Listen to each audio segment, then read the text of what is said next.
ताला ने मलकुल मौत से पूछा, ए इज़राइल, क्या कभी किसी इंसान की रूह निकालते वक्त तुम्हें रहम भी आया? मलकुल मौत ने अर्ज किया, या अल्लाह, 2 बार मुझे रूह निकालते वक्त दिल से बहुत दुख हुआ, इतना कि अगर तेरा हुक्म न होता तो मैं हरगिज वो रूहें कब्ज न करता। मलकुल मौत ने कहा, या अल्लाह, पहली बार जब मुझे एक नवजात बच्चे की माँ की रूह निकालने का हुक्म मिला, वो बच्चा अपनी माँ के साथ एक तूफान जदा समुंदर में एक टूटी हुई लकड़ी के पटरे पर सवार था।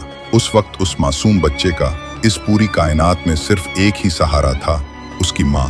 तब मुझे हुक्म मिला कि उस बच्चे की माँ की रूह कब्ज कर लूं। या रब, उस लम्हे दिल फट गया, उस मासूम पर बेपनाह रहम आया। और दूसरी दफा एक बादशाह, उसने शौक और आरजू से एक शहर बनवाया था, इतना शानदार कि पूरी दुनिया में वैसा शहर कहीं और नहीं था। जब वो बादशाह अपने उस नए शहर का दीदार करने पहुंचा और उसका पहला कदम शहर के दरवाजे में पड़ा तो मुझे हुक्म हुआ, उसकी जान निकाल लो। उस वक्त मुझे बहुत रोना आया।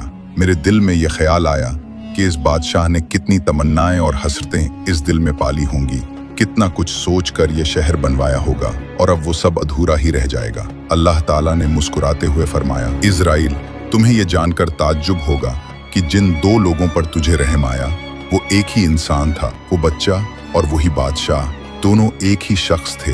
उस शख्स का नाम है शद्दाद। हमने उसे समुंदर के तूफानों में भी माँ के बगैर महफूज रखा, उसे जिंदा रखा, पाला पोसा, उसे दौलत और शान और शौकत की बुलंदियों तक पहुंचाया। लेकिन जब वो ताकत और दौलत के इस मुकाम पर पहुंचा तो उसने हमारी वहदानियत को चैलेंज करता है और अब मेरे ही मुकाबले में खड़ा हो गया। आखिरकार उसने अपनी सजा पाई। अल्लाह हमें घमंड और तकब्बुर करने से बचाए। दोस्तों, कमेंट्स में आमीन जरूर लिखो।